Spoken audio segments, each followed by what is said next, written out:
15 seconds. 16 minutes 10, 9, 8, 7, 6. We have main engine start. 4, 3, 2, 1, and liftoff. Liftoff of the 25th Space Shuttle mission, and it has cleared the tower.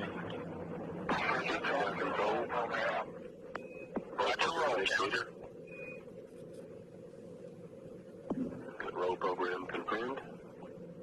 Challenger now heading down range.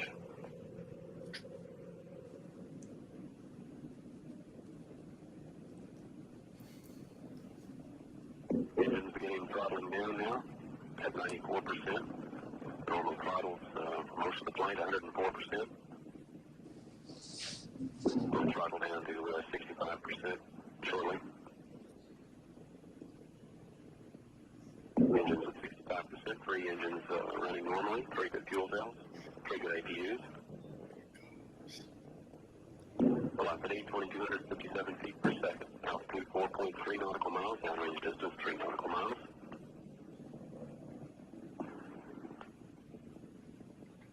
Engines throttling up, the engine now at 104%. Challenger, go and throttle up. Challenger, go and throttle up.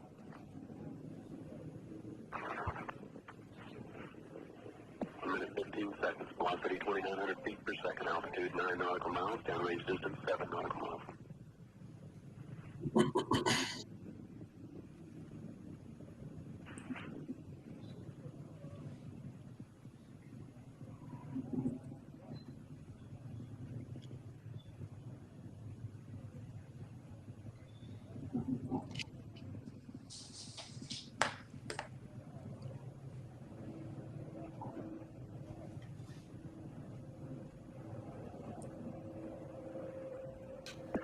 Flight controllers here looking very carefully at the situation.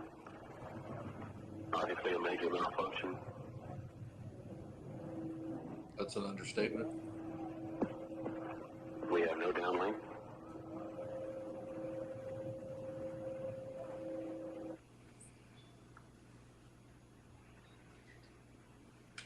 We have a report from the flight dynamics officer that the vehicle has exploded. Our director confirms that. We are looking at checking with the recovery forces to see what can be done at this point. All right, that was 28 years ago today, January 28th, 1986. I remember exactly where I was. I was working at Boeing at my drafting board. We didn't really even have computers then.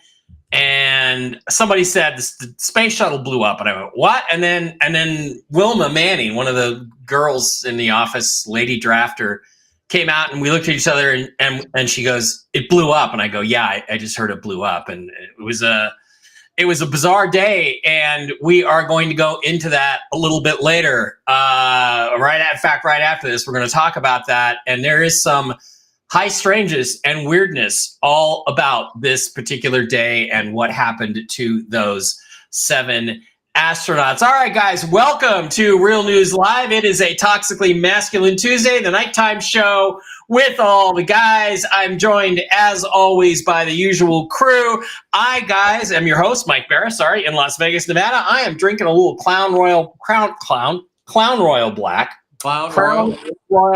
Black whiskey tonight. I'm going to mix it with some of my favorite, a little bit of Dr. Pepper. And I'd like to welcome all the other members of the crew to my right, stage left, stage right, immediate, I don't know, over there, that guy over there, Dr. Brooks Agnew, somewhere in the Carolinas. Brooks, how are you doing tonight? How's the house going? And what are you drinking? Fantastic. House is going slow, but sure. We're about through with our wiring and plumbing inspection, and I'm drinking coffee tonight. Little coffee. The man directly below him, but never forgotten, the Pulp Fiction t-shirt, hanging out in the strip club that he owns somewhere in Nashville, Tennessee. TV's Blake. Wally, Blake, how are you doing tonight? And what are you drinking, bud? I'm doing well. It's great to be here. I'm getting ready for the girls to come in maybe a couple hours, and I'm going to be drinking this Maker's Mark. I'm going to finish it off tonight. That's my goal. Good man. Finish that off. And, one of the ladies will drive him home, I'm sure. Of course, the man immediately below me, but above me in every other way, the most masculine member of this toxically masculine crew, the guy who once survived me shooting him in the face, Steve Doran, the trail boss, the man from Arkansas. I don't know where the hell you are tonight, Steve, but how are you, and what are you drinking?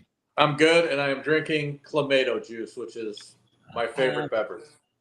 Clamato. Oh, Clamato, whatever it is. Yeah, speaking of something that tastes like stripper, Clamato. Okay, wow, yeah, yuck. All right, guys, it has been an eventful week. Look, the reality is there's so many things to cover. We literally cannot cover them all. So what I want to do is start with the story that we kind of opened up here with the 29th anniversary of the Challenger disaster. We're in an age now of revelation. We're in an age of Aquarius. We're in an age where we get the truth. And I'm wondering if we're finally going to get some truth out of the Challenger disaster. And I'm going to talk about some of the very weird things that are going on with the crew there. But Brooks, you're the engineer. I'm an aerospace engineer. You're an aerospace engineer. Why don't we talk about the technical aspects of this disaster first? Basically, what happened is it was too cold. They launched in temperatures they shouldn't have launched in. They got a compressed O-ring seal. It stayed compressed. Some of the solid rocket fuel leaked out of the right booster, and the whole thing blew up. Why don't you tell us what we know about it, or what we think we know about it, and what the official reason is for the destruction of the space shuttle Challenger, the first crew we ever lost in an attempt to get into space. That's true. And we had a school teacher on board too. Was it Christy McCullough or something? Yeah. Well, you know, they were really aggressive with the space shuttle program, and a lot more success than Elon Musk has had with his Starship. I'll say that. And the mishaps that they had were minor. But there were a couple major ones. One was on takeoff and the other was on reentry. And that kind of ended the space shuttle program. These reusable, and these are different than the Starship in the sense that they're composite. They're protected by heat tiles, but they're not aluminum. They're made up of composite, laminated composite. So when the solid booster sprung a leak, it was basically a plasma cutter. And it just cut right into the shuttle, and it was already going, you know, pretty fast, about 8,000 feet per second, and it just tore it apart.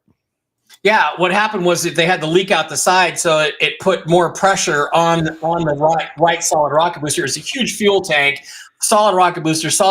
And if you don't know, with a solid rocket booster, once you ignite it, you cannot shut it off. It just burns out.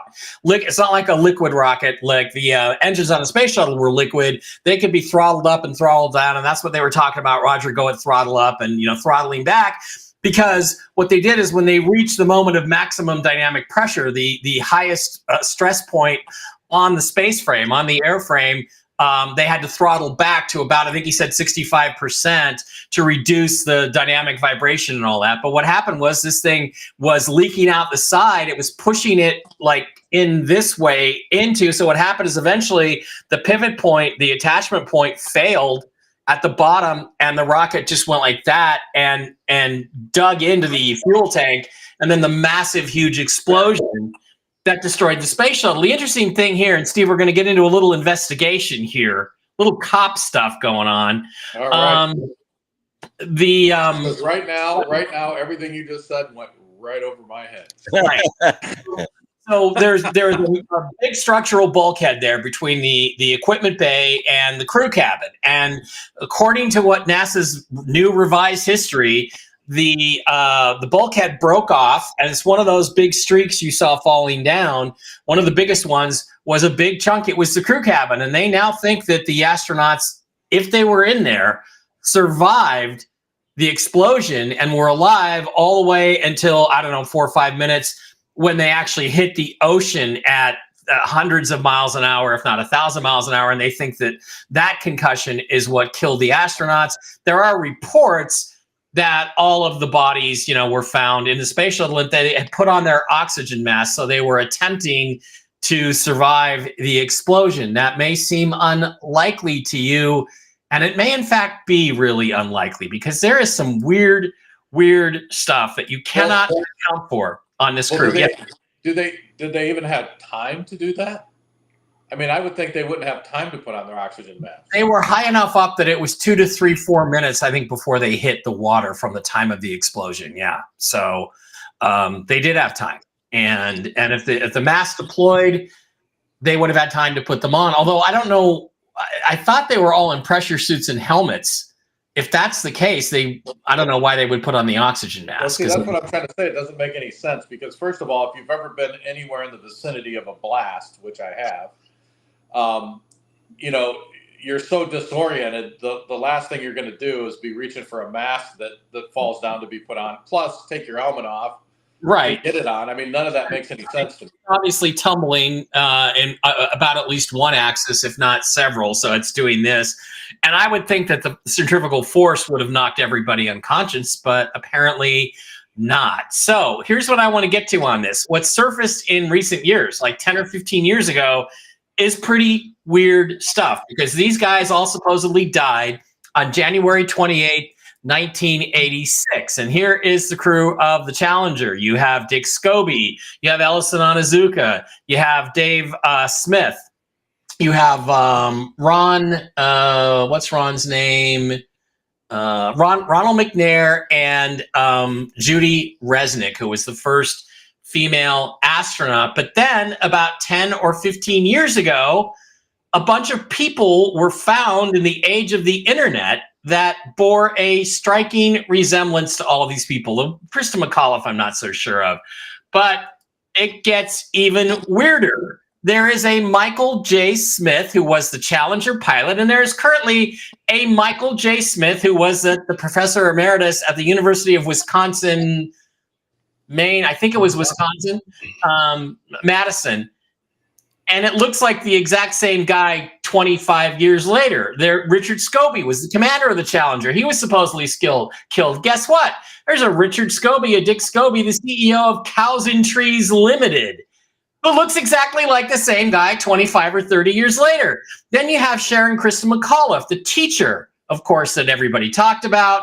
And there's a Sharon McAuliffe, a Syracuse law professor. Now, that's the one, this one here, I don't really think I buy that one as much. I don't think that's as close a resemblance. But then you have Ron McNair, who suddenly developed an identical twin brother named Carl McNair, who appears to be exactly the same guy, only balder and 20 to 25 years later. And then my absolute favorite of all of them, Ellison Onizuka and his brand new identical twin brother that we never heard about before, who looks exactly like the guy who was killed supposedly 20 or 25 years later. And then Judith Resnick, the first, I think one of the first female American astronauts, Challenger mission specialist, and Judith Resnick, Yale law professor. And there again is a picture of the young Judy Resnick and the current Judy Resnick. Guys, you can say anything you want. You can call me any name you want to call me. You can call me a conspiracy theorist. Actually, let me go back up and put this last one up again. You can call me anything you want. Those fucking people are still alive. That is Judy fucking Resnick. And I don't care what anybody says. Steve Doran. Is this level of evidence enough to open an investigation into whether or not these people faked their own deaths somehow, some way, somewhere? Absolutely. I mean, I think at the very least that we should be checking some DNA. DNA. Just get and you don't even need a warrant to get that. All you got to do is pick up a cup that they drank out of and take it in and have it checked. But I would most certainly. I mean, it's especially the twin brother thing is, you know, nobody knew about the twin brothers till 25 years later is a little bit of a stretch. No, that all surfaced after these pictures showed up and people started talking about it in like 2007 or 2008. Because if there's no truth in it, if it's just a Doppler twin, let's say, and one of those persons, let's just say somebody looked like me, that was an astronaut, and I'm a Doppler twin. And they said, hey, would you be willing to submit DNA? I'd be like, absolutely. No problem. Let's go for it. Yeah, well, but I mean, that astronaut's name's not going to be Steve Doran, though. That's the weird part. The thing is, that's the thing. They do it right in your face. This has to be a conspiracy. Dick Scobie and Dick Scobie. It's look at the spacing on the eyes, the mouth, the nose. It's fucking him. It's him, and it's not pareidolia or anything stupid like that, which, by the way, AJ, doesn't exist. There's no such thing as pareidolia. TV's Blake Wally, you're a little bit of a skeptic. How can you make an excuse is there any way you can make an excuse for this? What can you say about this? This is bizarre. Absolutely. Yeah, this absolutely deserves an investigation. They're very distinct faces. The aging seems correct. The names are obviously, they didn't go out of their way to do it. But like I said, that was before the internet age. So it was easy to get away with that. But now it seems pretty obvious. There's just one left to find. But I agree that the one lady doesn't look too similar, but the rest are very much right in line. So let's open that up. I checked with Grok, but he just basically said it was all no. It happened. It's a conspiracy theory. I don't know. Maybe there was a clone program, but yeah, it's too much of a coincidence for me to just pass on. Okay, so let's get to the bottom line here. It seems impossible to me that these people survived the crash. I don't think they ever actually got on the Challenger, or whoever did get on the Challenger was not these people. It was somebody else. And you can say clone or twin, or, they took the elevator up and then they took them down a back tunnel, and they've been living secret lives ever since. God knows why. I don't know why they would do this. Let's get to this next level of speculation, Brooks. Let's assume this is correct, and these people never got on the space shuttle, and the whole thing was a sham. If that's the case, what could possibly be the motivation for pulling off a scam like this? I don't know. I mean, it's historically, we know that the space shuttles were manned. They did missions in space. They grabbed satellites, put satellites out. It was a working spacecraft. So why this one didn't have any of the passengers on board, I don't know. Yeah. Steve, any thoughts or speculation on why they would do? We know that NASA, since their beginning, has fabricated story after story after story after story, to include the moon landing. So who knows? Maybe there was some military. Do not get me started on that. You do not want to go there with me. You will not want to go there with me. You will beat me in arm wrestling. You will beat me in shooting, but I will beat you when it comes to the moon landing. But go ahead. All right, listen. My point being is that NASA has been used for the industrial military complex. They could have had something to do with, the military, some type of new weaponry, whatever. They were sending up a crew of military people. They stashed these people in a back room until the mission was completed, and it just so happened to blow up when it was on its way up into the sky, something along those lines. Blake, is this just another Illuminati satanic ritual? People never got on the plane. They just wanted to create the negative energy around it or something. What do you think this could be all about? Any thoughts at all? Maybe Reagan lost a bet with Gorbachev. I don't know. You got George Bush, CIA. Maybe they just wanted to destroy the space program. Maybe it was a boondoggle. Could be lots of things. But yeah, if you got like a CIA Bush skull and bones, basically running the country at that point in the second term of Reagan, as he was failing cognitively, maybe, yeah, they could have orchestrated anything like that. Some sort of weird Masonic event. Sure, why not? We got to enter until we can rule everything out. We have to consider everything. Yeah, we do have to consider everything. I'm going to lower. People are asking me to lower my volume, so I will do that. Let's see if that's any better. So, in the age of Trump, here's the question I would like to ask you guys. Donald Trump, according to various reports, reporter says Donald Trump wants to brag, there's nothing in the world like first-rate pussy. Fact checkers have determined this to be a true statement. Yeah. So, in the age of truth, and this is a toxically masculine show, ladies, so I hope you appreciate the joke there. In an age of truth, here's the thing. Do any of you think that we may yet get the truth about this situation because there is something really wrong here. Let's start with you, Steve. Do you think that Trump may tell us the truth about this, or we're going to get some information? I don't think it's high on the priority list. No, I think there are other things that are much higher on the priority list that he's going to declassify before he starts digging into this. Yeah. Blake, what do you think? Do you think that we're ever going to get the truth about what happened here? Not unless there's a lot of public awareness and curiosity about it. I don't think you're going to see that. So, as much as we'd like to. But. Yeah, Brooks, I want to know what you think, whether we're going to get the truth out of it. And what do you think the social impact would be if the truth did come out? Wouldn't it be the end of NASA? Maybe this is the way they're going to put an end to NASA and make everything private and run through SpaceX. What do you think? Well, it certainly could be. I mean, I don't know. I hate to end a program in total controversy and corruption. I don't think it's going to come to light because I think it's about 6 or 7 notches below PayPal stealing all the money from a bunch of conservatives back in 2021 and closing their accounts. I think I'd like to see that class action lawsuit first. And then we can talk about suing NASA for lying to us for 30 years. Yeah. But it would also open up the NASA files.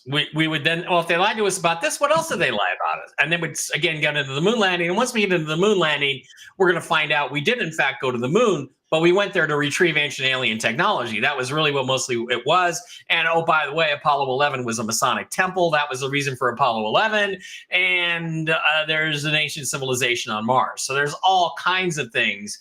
Pandora's box that could be opened by this. This may be the wedge. And I just thought, given today's the anniversary, it would be a good place to start. Now, meantime, in terms of other stuff that's happening right now, we got our first press briefing by the new press secretary of the United States Press Secretary Leavitt. What's her name? Donna Leavitt? Is that her name? Caroline. Caroline. Yeah. And at the end of her introductory statement, she added this little ditty, which I found to be pretty darn interesting. After research and study, the drones that were flying over New Jersey in large numbers were authorized to be flown by the FAA for research and various other reasons. Many of these drones were also hobbyists, recreational, and private individuals that enjoy flying drones. In time, it got worse due to curiosity. This was not the enemy. A statement from the President of the United States to start this briefing with some news. And with that, I will turn it over to questions. Okay, so she says the drones were all ours, that they were experimental. And I did read some things last week that there were some plasma drive propelled drones that had been experimented with by various defense companies, and that one of the test areas was New Jersey. There's a lot of military bases there. Air Force Base. So I was thinking, maybe that was it. Maybe that's what they were all along. Brooks, what do you think about this answer? Do you think that they are telling us the truth this time around? Well, I have a tendency to believe her. I mean, they did have the red and green flashing lights on it, which if it was an enemy, I doubt that they would comply with our aviation rules. But I am, curious that all these contractors, Northrop Grumman and Lockheed, and I believe there was one other company that maybe it was Raytheon, they were experimenting with these drones. And I think part of the plasma was actually a cloaking device to actually cover the drone so you couldn't see it, couldn't detect it with radar. I mean, you could visibly see it. It kind of made a great target. But if they really did have plasma drives on these things, they wouldn't look like that. It would look more like jets. I mean, if they're powered by neon or krypton, some kind of gas like that, I doubt very seriously they would look like that. Yeah. Okay. Steve, Blake, anything you want to add? Blake, you want to add anything to this? What do you think about this explanation? Do you buy it, first of all, that they were just experimental drones and there was nothing nefarious going on? No, we weren't looking for a nuke. I'm gonna say that anytime the government does anything like that, it's nefarious. So the fact that they were testing these drones, I can say 100% that's probably true. The fact that nothing nefarious was going on, I would venture to say that's absolutely not true. And they probably did it over New Jersey because nobody would miss it if anything went wrong. Yeah, man, it might hit Bruce Springsteen's house or something. Blake, what do you? Here's the thing that gets me about this: if FAA knew this all along, why didn't they simply say something back when this was all really going strong in December? Yeah, exactly. If it's no big deal, why didn't they say anything? Yeah, so I was disappointed by that. I mean, glad that they addressed it, but I seem like I have, more questions. They didn't really deliver much at all, just to basically say that they were ours. So, again, a lot more questions. I don't know if there were any follow-up from the press. I didn't see any, but I was definitely disappointed by that response from her. Yeah. Okay, so the drones are, Trump did say, I'm going to figure out what the drones are and we're going to tell you. So I guess he fulfilled that particular campaign promise. We are still waiting, however. We're still waiting on one other thing, which is that he promised, which is that he supposedly released the JFK files to be put out there for people. And once again, it's now been several days. The JFK files have not surfaced, but it has started a lot of debate. I saw Piers Morgan had a show on where he had, who's that guy? Mike Adams from, Health Ranger. He had all these people on who don't know anything about the Kennedy assassination and got it, of course, all wrong. And then new videos have been surfacing about the Kennedy assassination, like this one, where they're claiming that the driver turned around with his gun in his left hand and shot John F. Kennedy in the head. Now, this is BS because the frame numbers jump. And Steve, I'm just going to start with you on this one. I think that shot's almost as ridiculously impossible as the supposed shot from the storm drain. Could you pull that shot off pretty easy or no? If you were driving, not in that kind of an excitement, not in that type of a situation, and not have like 1 million people see you do it. Yeah, that video. It's definitely it's a fake. I mean, there's no doubt it's a fake. And then the governor was sitting right next to the guy, like he wouldn't have heard the shot or saw the guy put the gun over his shoulder. I mean, come on. Yeah, Connolly had been shot at that time, but he would have. I would think he would have said. You would have known. You would have at least thought. You would have at least known that he took a shot, and would have if you didn't know he was taking a shot at the president, you would have assumed he was returning fire to whoever shot at them, but you would know he fired a gun. Right, and Connolly never said anything like that, and he was conscious throughout the entire thing, so he testified as to what exactly happened. Plus, here's what it is, guys. That's a doctored video. If you see it, it's fake. But what actually happened was the guy does turn around, but it's a reflection off of his wristwatch. In the very poor Zapruder film is what you're actually seeing that makes it look metallic. He doesn't have a gun in his hand. That's complete nonsense. It was started by Bill Cooper, who I never met, but behold a pale horse. Bill was a little bit batshit crazy. But Blake, did you want to have any before I shoot you down, Blake? No. I'm not going to shoot you down. Say whatever you think you might know or you want to say about the Kennedy assassination.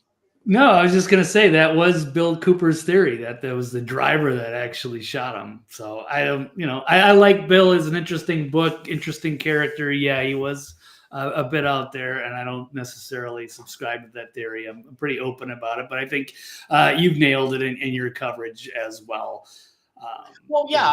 Set up. Yeah. I appreciate that. I like to think so. I think it's just much simpler to say there's two shooters. We have all kinds of testimony putting Oswald in the 6th floor window of the school book depository and JD Tippett on the grassy knoll. We have testimony. We have video or film, and we have a senator who was in the motorcade who saw Gordon Arnold, the man who said the shot went past my ear on the grassy knoll, diving. We have all kinds of stuff, and it's just very simple. And you have the badge man picture, which clearly is Dallas police officer JD Tippett. So, I think that I just think we're overcomplicating things. Brooks, you can comment on any of this stuff you want. Do you think we're going to get these Kennedy files, and what do you think is going to be in them when we get them? Well, I think we're going to get them, and I think what's going to happen, Trump's about had it with this deep state, and he's going to expose it. And he's been had some long conversations with RFK Jr., both on and off the court, I guess you want to call it. But they're serious about this. And if the CIA was involved in the assassination of JFK, it's going to come out. It needs to come out. And I think what's going to happen is the CIA is going to lose face, and Radcliffe is going to have his hands full trying to keep that organization on the map. Yeah, I think this could be used to get rid of the CIA. Here's the problem.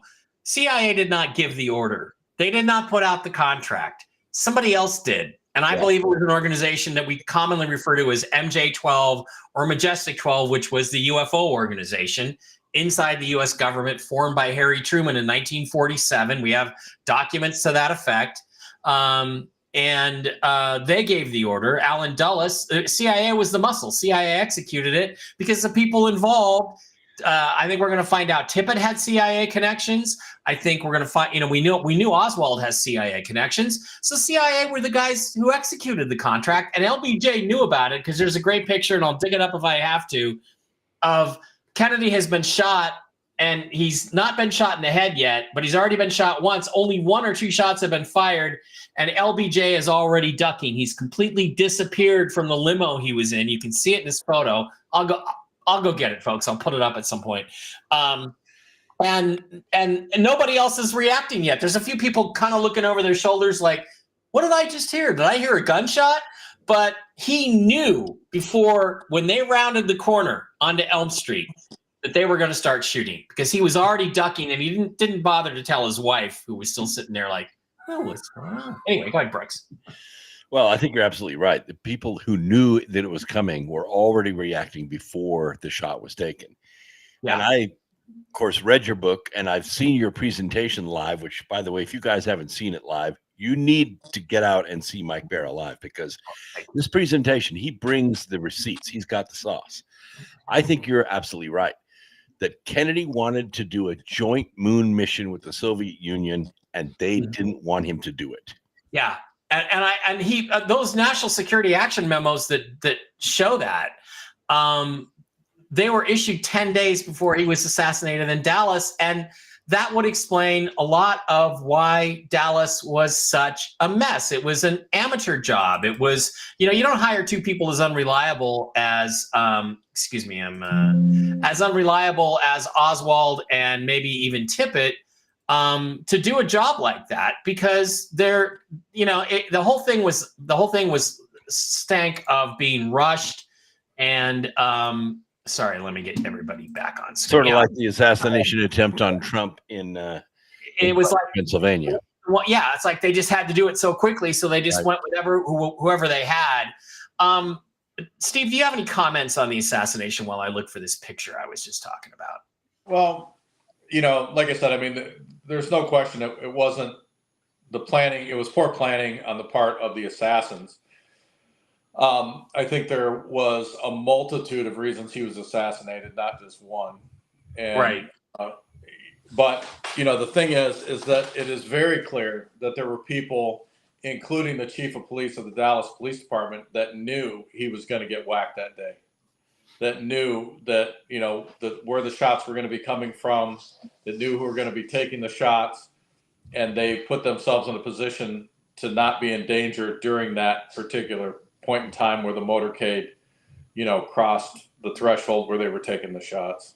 Yeah. And, again, Steve and I will be doing a documentary someday about, oh, here it is. I got it. Okay. Here's the shot. So let me get over here and go up there and go to posts. Here's the shot of the motorcade. I'll share this tab instead, just so we can, finish this conversation, this part of the conversation. Here's the shot. What you see is the limo in front is President Kennedy's limo. You can't really see in this shot, but but he's already reacting to being shot, and Jackie got her white gloved hand on his arm. The limo behind that is the Secret Service limo. You can see Clint Hill has not reacted yet. 2 Secret Service agents are looking over their shoulders towards the Texas School Book Depository, but right between the 2 motorcycle cops, right between them is Lyndon Baines Johnson's limo. The lady in the white hat is Lady Bird Johnson, and that is the guy to her right. The right of that is Senator Ralph Yarborough, by the way, who in North Carolina, Brooks, I met his niece or his daughter. It was exciting. Right. And right next to them, between the shoulder of the police, the motorcycle officer, and Lady Bird should be Lyndon Johnson. He is not visible. You can see right through the window to the crowd beyond. He has already ducked, and only 1, maybe 2 shots have rang out. So I wish I could show you better close-ups. I just didn't prepare for this because I didn't really know I wanted to go there before the show. But that's the deal. And, I think there's just so much more to unravel here. I guess what I'd like to ask, though, one more time, Brooks, especially ask you, Brooks, is do you feel like this release could be used to get rid of the CIA? Yeah, at least break it up. Because it's become not just an organization to look after America's interests outside the country, to see what bad things are happening out there, like assassination attempts and revolutions and things like that. But it is being used to trim the leadership in the U.S. for I don't know what. I call it the global syndicate, and the CIA is feared. Even Putin said during his interview with Tucker that the CIA is nothing to fool around with. Maybe we should send the 82nd Airborne, just paradrop them into Langley and cut off all their power lines and everything and just be done with the CIA. I don't know. The Marines flew around their building about a half dozen times one Saturday afternoon saying, cut the shit out. Wow, that's pretty interesting stuff. All right, in other news, President Trump and Donald Trump Jr. and Pete Hegseth have been having a really, really fun time taking away people's security clearances. The 51 intelligence officers who lied and said the Hunter Biden laptop was Russian disinformation all lost their security details. They all lost their security clearances. John Bolton lost his security clearance. John Bolton lost his security detail. I just feel so bad for all these traitors. And I think really his bill is going to get court-martialed. Yeah, well, and today, General Milley, Mark Milley, the traitor, the big fat traitor who likes DEI, lost his security detail and his clearance immediately and is going to be under review to have a star taken away from him in retirement. Exclusive Defense Secretary Pete Hegseth will announce that he is immediately pulling retired General Mark Milley's personal security detail and security clearance. Multiple senior administration officials tell Fox News the secretary is also directing the new acting inspector general to conduct a review board to determine if enough evidence exists for General Milley to be stripped of a star in retirement based on his actions to undermine the chain of command during President Donald Trump's first term. They're also removing all pictures and portraits of Milley from anywhere. He never existed. Yeah, he's about to become an unperson. I find this personally delicious, Blake. What do you think? And what do you think? You think this is a good move to take the clearances away from Fauci and protection from Fauci and people like that, who I think are all war criminals? What do you think? Oh, absolutely. And it's also Mike Pompeo. So he's gone after some big, the gloves are off. Trump is not messing around. If he had gotten elected for his second term in 2020, probably none of this would have happened. But after they stole the election from him, allegedly, and tried to shoot him, he's not messing around. It's fuck around, find out, and we're in the find out phase.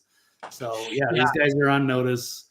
It's a shocking development, but it's great. I love it. Another interesting report, Steve, is that he is pissed about the very public assassination attempts. I happen to know there were 4 others, at least, that were foiled in the first term, and I've gone over those before. And we could do it again. We could make a whole show out of that.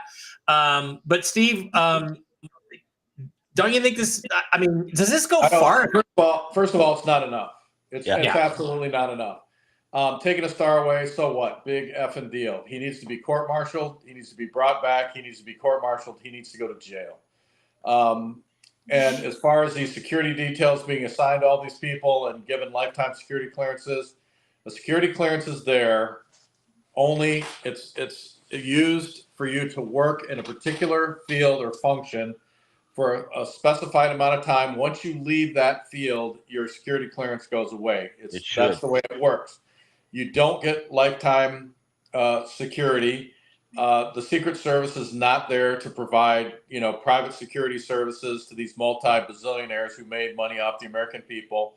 If they need security, they can hire private security firms to take care of their security needs. And these people need to be prosecuted. I don't care about a guy losing a star. That is the stupidest thing I ever heard of. He needs to be prosecuted. And so all this other stuff is just lame bullshit, in my opinion. Prosecuted for treason, right, Brooks? Well, I think he should be. And maybe he has a pardon from Biden for whatever he wants, but you can't be pardoned from a military tribunal. Right. Nope. That's what I'm saying. He needs to be reactivated and brought back and court-martialed. That's right. Okay. All right, guys. Other issues. This is even more delicious. Guess who's not coming to dinner or any other function ever again at the White House? I'll tell you who. Jim Acosta isn't coming. Bye-bye. Yeah. The walls and so on. That's true. But they weren't actors. They're not going to be doing that. They weren't actors. Well, no, it's true. Do you think they were actors? They weren't actors. They didn't come from Hollywood. Right. These were people. This was an actual.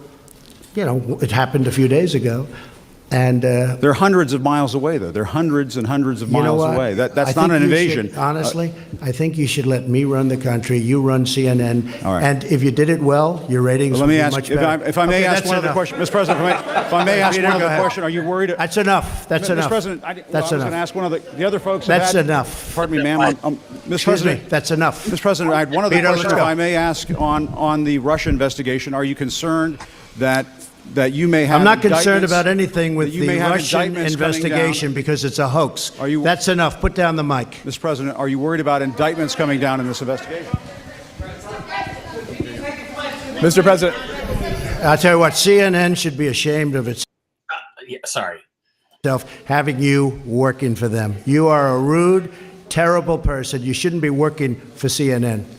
When that happened, that really pissed me off, because if you watch that, the girl whose job it is, who's a White House aide, whose job it is to move the microphone around, goes to reach for it and he pushes her away. Basically battery, right, Steve, or assault at least, if not battery. Absolutely. And Trump then kicked him out of the White House, and some federal judge says you have to let him back in. I don't understand, Brooks. I don't understand why Donald Trump didn't fight that. I would have said, I'm the president of the United States. I decide, and no fucking federal judge is going to decide who gets into the White House. I'm the president. I decide that. Jim Acosta will not be let back in. If we see him in the White House on our territory, we will arrest him for trespassing. I don't know why Trump never fought this, but the good news is Acosta has now been fired from CNN and will not be covering the White House in the second Trump term. But Brooks, why didn't he fight that?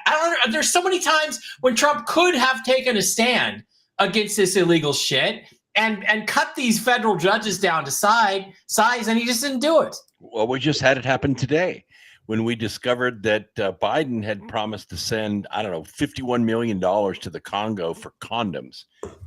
And he said, no, that money's not going. I'm putting a stop to that. I want that money back. A federal judge ruled today he can't do that. He has to let the money go. These men with their little magic mallets, that's the judicial branch, and they cannot tell the president what he can and cannot do with the money. I know. And he should just simply tell them, well, you have no authority over me, so go piss up a rope, That's judge. and piss up a road. continue to do it. Sorry, I can just tell this really, Blake. This still pisses me off that a cop got away with that. If I was the president, I'd never let that bastard back on the White House grounds. And it's completely ridiculous that a judge thinks he gets to decide who gets in the White House as opposed to the president and presidential security. But anyway, what do you think about Acosta being gone? And isn't this really a good day for the Republic? Oh, absolutely. I think they humiliated him. I don't know if he actually got fired. I think they humiliated him by moving him from the 10 a.m. spot to midnight, and he decided he was going to go. The writing was on the wall. He's not a real journalist. He's basically operating on like stolen valor from when CNN was a respectable news organization. He is just a professional agitator, and he has no business being there.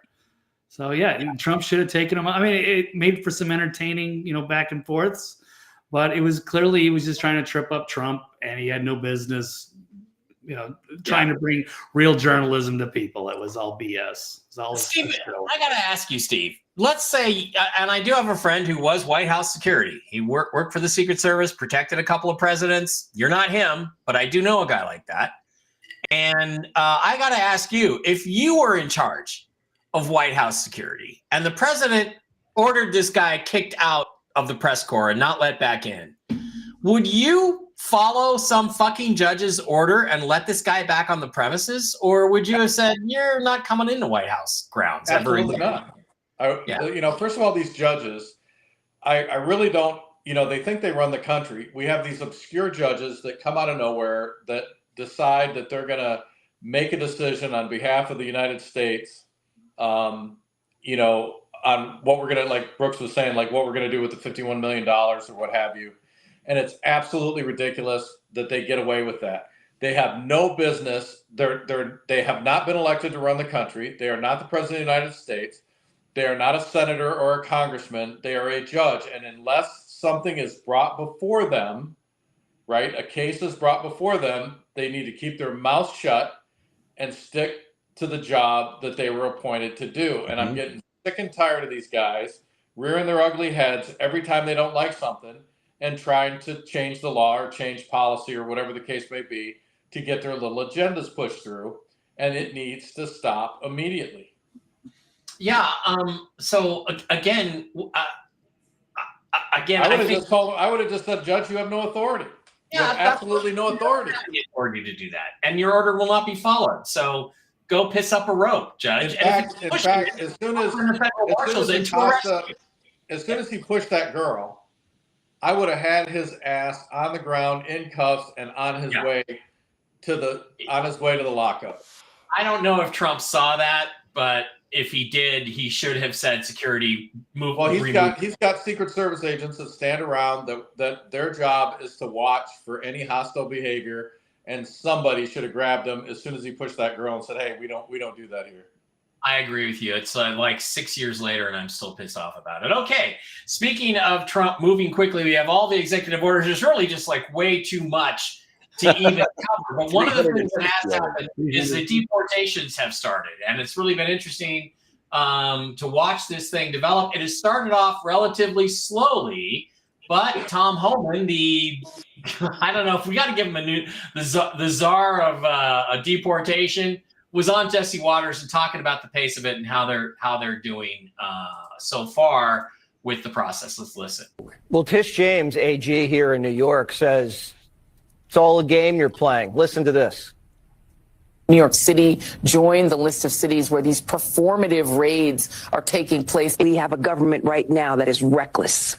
Reckless and also, as I've said, performative. I want to show you an image of Kristi Noem, who was just confirmed, the former governor who was confirmed as Department of Homeland Security. It's as if she's cosplaying. It's almost a game where she seems to be cosplaying, because I'm not sure what she thinks that she's portraying here. She might as well be at Comic-Con. James and Joy say you're reckless and you're just role-playing for fun.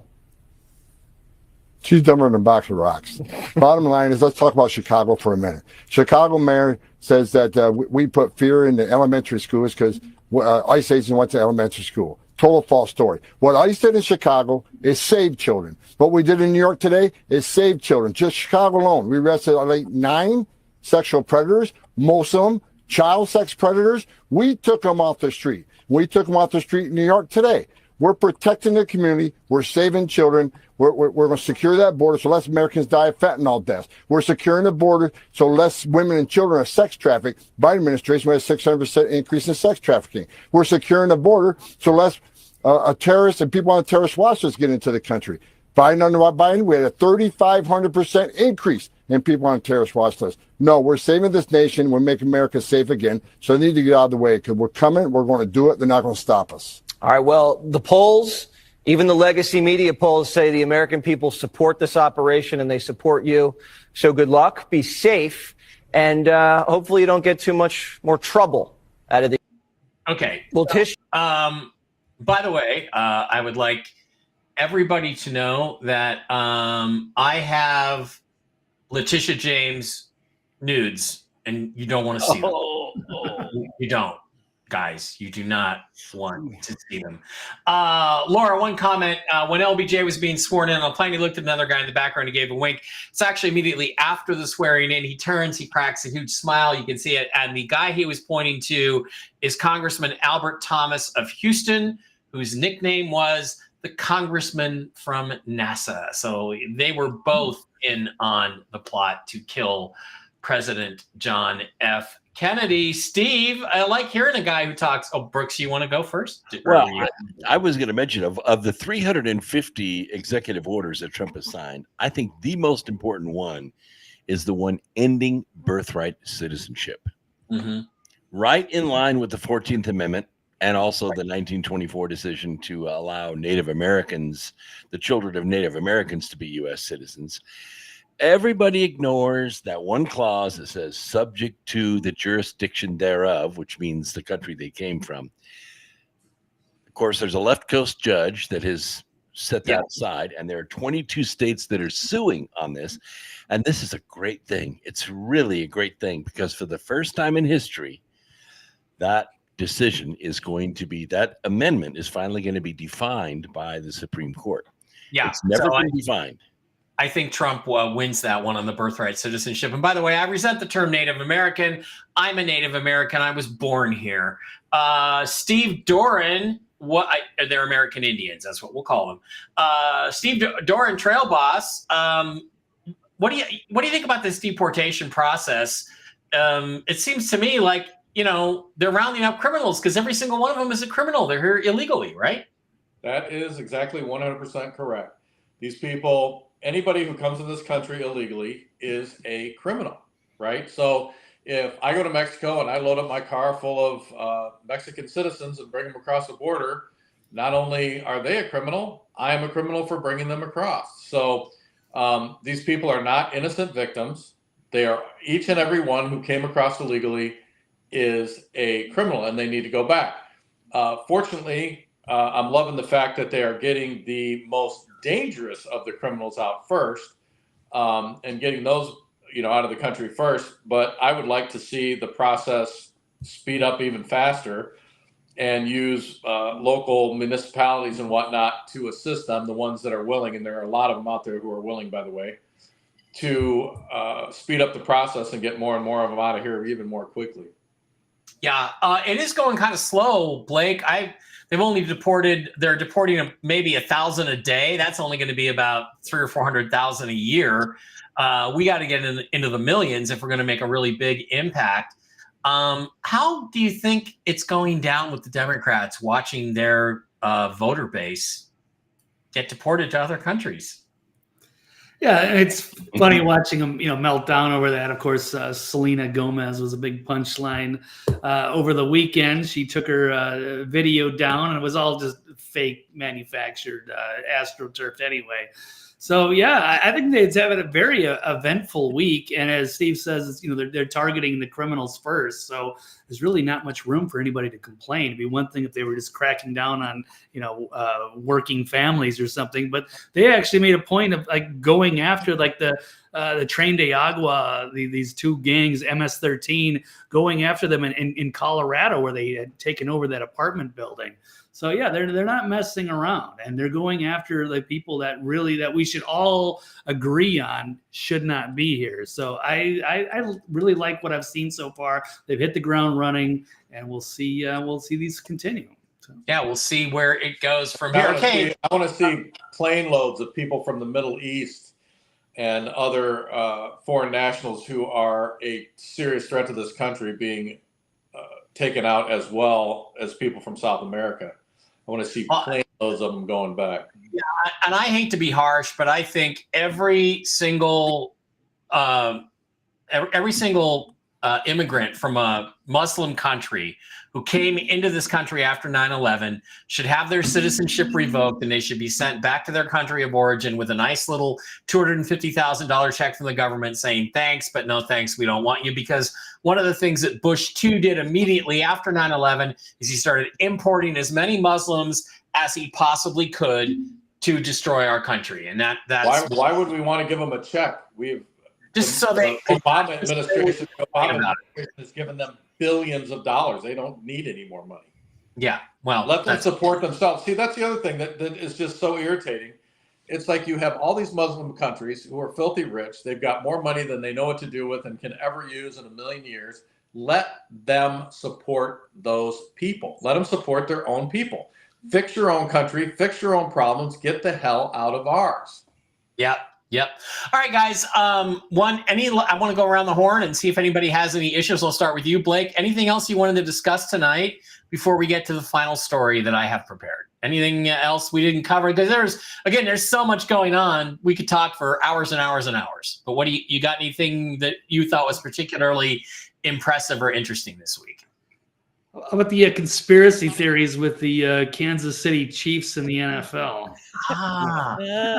Yeah, I could go find some videos on that. No question about that. For those of you who care, what's interesting about that, Blake, is that you've now got guys. The NFL rigs the game in many ways. But everybody who's employed to talk about the NFL, whether it's at ESPN or Fox Sports, where, fat, ugly black chicks can fuck their way to the top into a job on TV, or any of the networks that broadcast the games, or any of these affiliated with the NFL at all, they have control over whether these guys get to be on the air or not. The NFL could say, oh, Kurt Warner and Mark Schlereth, two NFL veterans who came out and said, look, the officiating with the Kansas City Chiefs it's out of hand. It's definitely real. They definitely are getting breaks they should not be getting from the officials. The NFL could unemploy them anytime they want. To just say, you're no longer approved to be on any of our facilities or go to any of our games. They can do that. So they've had this hammer over their head. So no sports commentator, no sports journalist has ever had the guts to just come out, except maybe Jason Whitlock has come out and said, look, this is ridiculous. And again, there were game deciding calls in that game that the Chiefs got and the Bills just didn't get anything. Right. One person I thought that was very vocal was Dave Portnoy of Barstool Sports, but I'm sure he probably had like $1 million on the game. So he was actually calling out Roger Goodell on Twitter. So yeah, I think people are really starting to suspect that the NFL is involved in rigging these games. I think the thing that this does is it emphasizes the corruption in our society at all levels, and even our games, our sports are rigged and corrupt. We used to all think boxing was kind of corrupt. Now we're finding out, I think, all of the sports might be corrupt. Brooks, any issues or anything else you wanted to discuss before we get to the final story? Golf is not corrupt. Nor is it courageous. Yeah. There's so much to keep up with. And it's like President Trump has been planning all this for 4 years. He had all these executive orders written. He had all this work done. Everything was staged. Everybody was chosen. Everybody was ready to go. Now I'm pissed off at the Democrats trying to slow walk his cabinet. But they're going to rue the day. They will rue the day because we just had another billionaire step forward and say any Republican that wants to primary a Republican senator that voted against or has been slowing down the confirmation of RFK Jr., she will finance their campaign. Yeah. Yeah. And you should that be you. Yeah. So let's do that. Do you think RFK Jr., Tulsi Gabbard, and Pam Bondi get approved? Yes, and Kash Patel. I think it's all going to happen. And when Bondi and Patel get in place, there are mountains that are going to fall on these people. Yeah, that's one fight. Yeah, Egyptian princess. I'm sick of it too. Women reporters on the sidelines. Yeah, I'm sick of it too. Okay, I don't know what we're that. I don't know why I clicked. I don't think I've watched a full football game since the whole kneeling bullshit. Yeah, exactly, and a lot of people haven't. And come back. Right. So there's a lot of there's a lot of all the things that are being done to try to increase the audience. And either that or it's a conspiracy against my game day bean dip, which is absolutely world class. I haven't made it in 2 years. Bean dip is awesome. Yeah. Well, Super Bowl's coming up. Steve, Doran, any other issues you thought were significant this week? One of the things Trump said he was going to do is he was going to make open carry and he was going to make concealed carry reciprocity wide open for the whole state. If you can carry in one state, you can carry in any state. And he hasn't done that yet, but he talked about that in the campaign. Anything else you think ought to be emphasized from the news this week?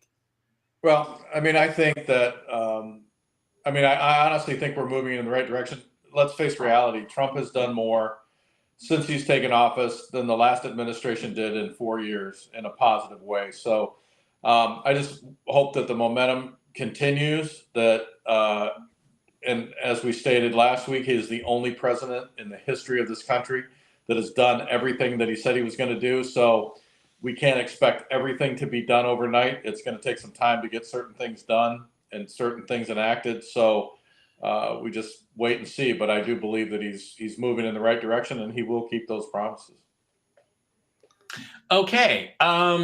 All right, guys. One last story I did want to cover today, which I think is kind of something that we ought to get ready for, which is I'm going to introduce you to somebody new. I'm going to introduce you to a new little lady who you may like. Her name is Aria, and Aria is a robot. She is the first AI-powered robot introduced this last week at CES here in Las Vegas. Here's a video.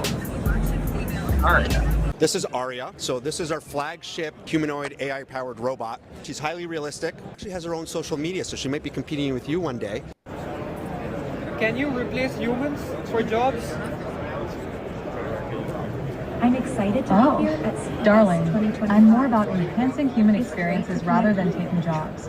Think of me as your entertaining plus one. Okay. She's not meant to replace humans, just be your...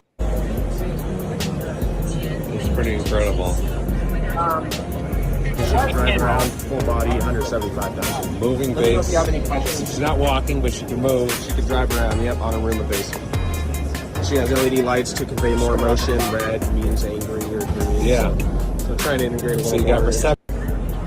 All right, so that is Aria. She comes. I like her better as a blonde myself, but look, she's kind of got the Disney animatronic thing going right now, but it's a little better than that. They make these sex dolls, right? And not that I would know anything about those because I've never seen one. But they make these sex dolls. And how long is it going to be, obviously, before we take the AI personality girlfriend and stick her in the sex doll and then she doesn't nag? Maybe she even cooks and cleans.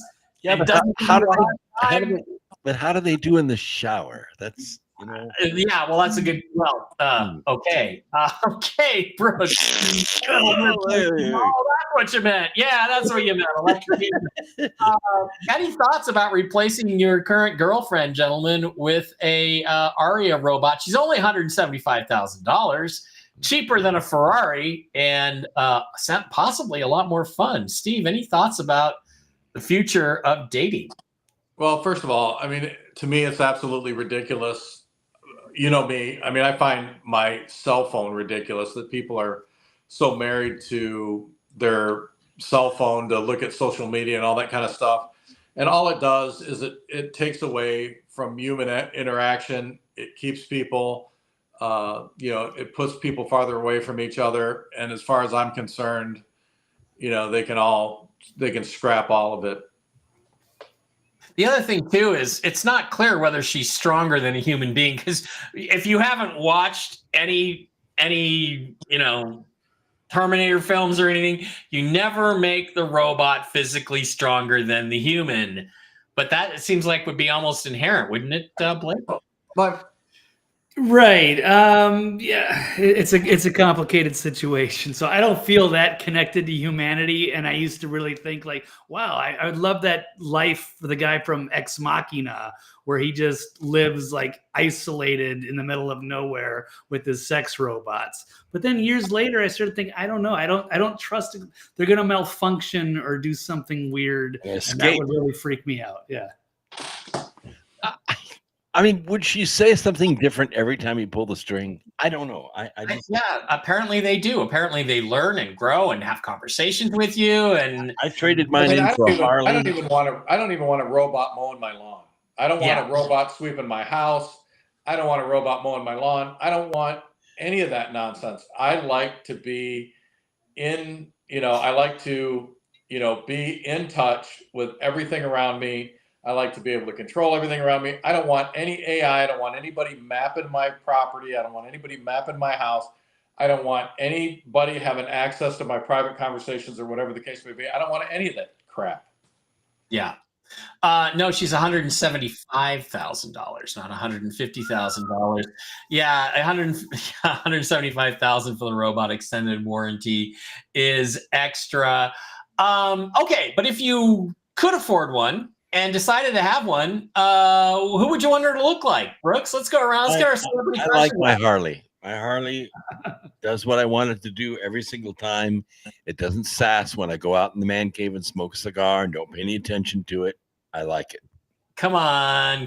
Give us a name. TV's Blake Wally. Who would your Aria robot resemble? Because they now say, hey, we can take pictures of any woman you want, and we can make a robot that looks exactly like her. They can even do a thing where they can scan, like if you had a girlfriend, they could actually scan her in and make an exact 3D replica of her. So Amaranth is going to be doing that soon, I'm sure. But go ahead, Blake. Who would you want your not sex robot necessarily, but your Aria robot to look like if you had a choice? Wow, that's an interesting question. I'm on the spot with that one. I think if I had that kind of money, you could just get like a high-priced escort once in a while. Get a real girlfriend. But I don't know. I mean, I guess you could say the Sydney Sweeney. I'm not really sure, but find a girlfriend. Okay, you could just change the wigs, right? That's always a little variety. You're forced. You have to make a choice. You have to pick a girl that she looks like. Who are you picking? I'll just say Sydney Sweeney until I think of something else. But I can live with that. Steve Doran. I would, if I had my choice, it would look like dog. Then my dog would live forever. Now it's nice. That was very sweet. Yeah, I'm on the fence between Anna Cherie, Sydney Sweeney, and Amaranth. One of those three. I don't even know who those people are. I have no idea who you're even talking about. Go look them up and type in the word NUDE afterwards, and you will find out who they are, Steve. That's all I can tell you. All right, guys, that is going to wrap it up with a little toxic masculinity. Look, I just think it's important to talk about this because it is coming, okay? Intelligent, soft, warm, sweet, fully functional female fembots, sex bots are coming probably in the next 5 years. I will say this: if they had machine gun jubblies, I would like that. That would be cool. Machine gun nipples, yeah. They're coming, and we're going to have to decide what we think about it and whether we're going to even make it legal, because these are things it will have a serious effect on the population. So these are things we need to be thinking about. I mean, do you honestly want something in your home that literally maps out every single thing about you and reports it back to someone else? The answer clearly with me is no. Well, like I said, I won't even have one of those robotic vacuum cleaners already got Because it this. sends I already got information this in back. my home, and it spies on me 24/7. I've even like thought about. I really want to get. I really want this. I really want to buy a steppy bed for my pet here. And 2 minutes later, I'll go into Facebook and there's an ad for one. So, it's already here, Steve. It's too late. We've already lost that. The only way to stop that is to live in the middle of nowhere with a machine gun turret on your ranch and not Exactly have any. what I do. All right, guys. Thank you for being here. I'll be back tomorrow for Tell the Truth Wednesday with Jennifer Falah, my lovely co-host. We'll be talking about everything going on in the financial world, like XRP and XLM and all that stuff. Whether the stock market's going to collapse. And then I'm doing Whiskey and Wisdom tomorrow night with my buddy, the original Mark Z. Thank you all for being here. For Brooks, Blake, and Steve, good night and have a happy tomorrow. And do not dream of that Sydney Sweeney sex bot. Because he could